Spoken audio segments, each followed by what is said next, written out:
Day 1. Focal point concept. What is a focal point? A focal point is the most attention-grabbing part of an artwork. It is usually where your eyes want you to focus when you first look at a piece of art. Contrast. What is contrast? When people talk about contrast, they're talking about differences that stand out in parts of an artwork. For example, since my uniform is red and my background is almost completely black, this slide has some contrast. Since my friend's uniform is black, your eyes don't see as much difference between their uniform and the background, so there is less contrast. Contrast doesn't always have to do with color. There are all kinds of ways artists add contrast to their artwork. Click to see an image that shows other ways to add contrast.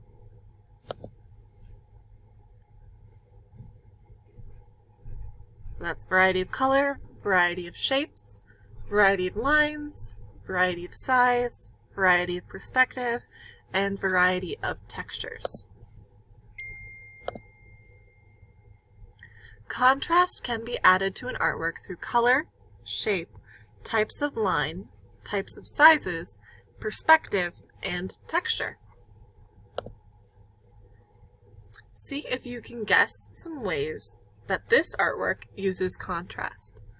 Once you've thought of a few ways, click to see some answers.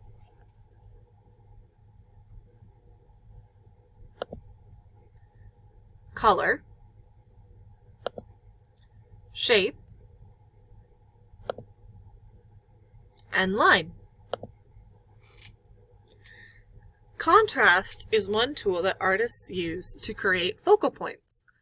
What do you think the focal point of this artwork is? Since this dark shape is different than everything around it, it is using contrast to create a focal point. Your task is to find objects in your home and arrange them to create a focal point using contrast. Take a photo and upload it to Schoology. Remember to think about color, shape, and texture as you select objects.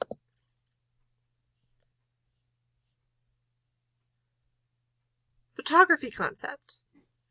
History of photography.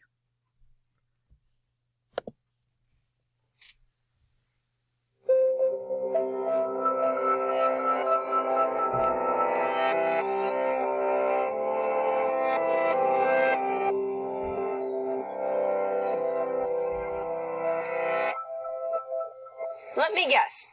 You've got Facebook albums full of photos. You have photos on your computer desktop, on your mobile phone, on your bedroom wall. You see photos in magazines and newspapers on the sides of buses, and of course in your family albums. We take photos for granted in a major way. But creating a picture that looked exactly like the person or thing that you were photographing wasn't always obvious. In fact, in the past, it was a big mystery. How could you, in essence, take your reflection in the mirror and freeze it in there? In the 9th century, the Arab scientist Al-Hazen had come up with the idea of using the camera obscura, which was literally a dark room or box with a single small hole in one side that let light through.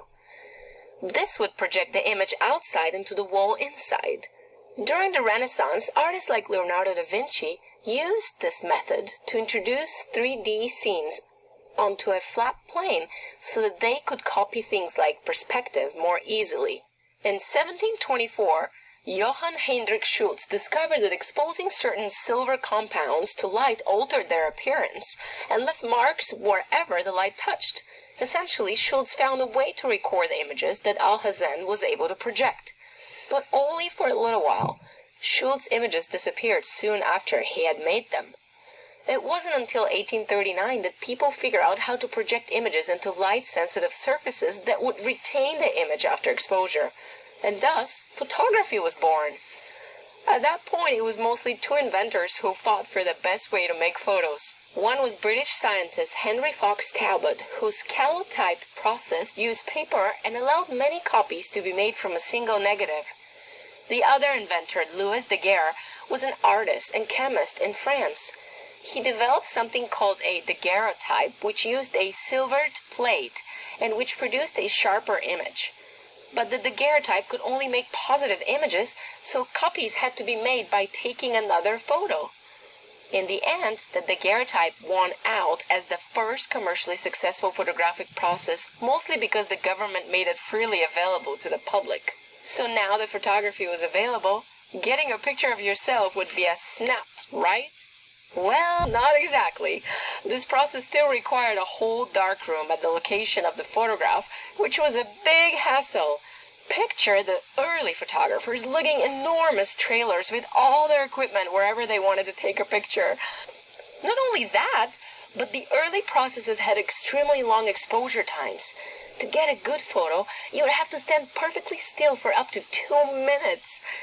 This led to the development of inventions like the head holder, a wire frame that would hide behind you while supporting your head. It's also why you don't see people smiling in early photographs. It's not that life was that bad. It was just hard to keep a steady grin for more than a few seconds, so people opted for a straight face look. And then George Eastman came along. Eastman believed that everyone should have access to photography, and he spent many late nights mixing chemicals in his mother's kitchen to try to achieve a dry plate photographic process. This would allow exposed negatives to be stored and developed later at a more convenient place, instead of carting those dark rooms necessary for wet plates around. After starting a business which initially made dry plates, Eastman eventually discovered plastic roll film that would fit in handheld, inexpensive cameras. These cameras sold by the millions under the tagline, "You push the button, we do the rest." While Eastman was largely responsible for making photography a universal pastime, even he could not have dreamed of the ways photography had since shaped the world. It's now estimated that over 380 billion photographs are taken each year. That's more photographs each day than were taken in the first 100 years after photography was invented. Say cheese!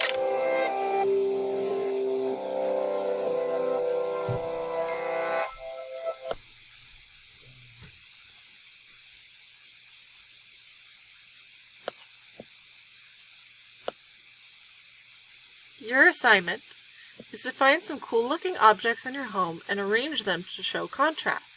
Take a photo and upload it to Schoology.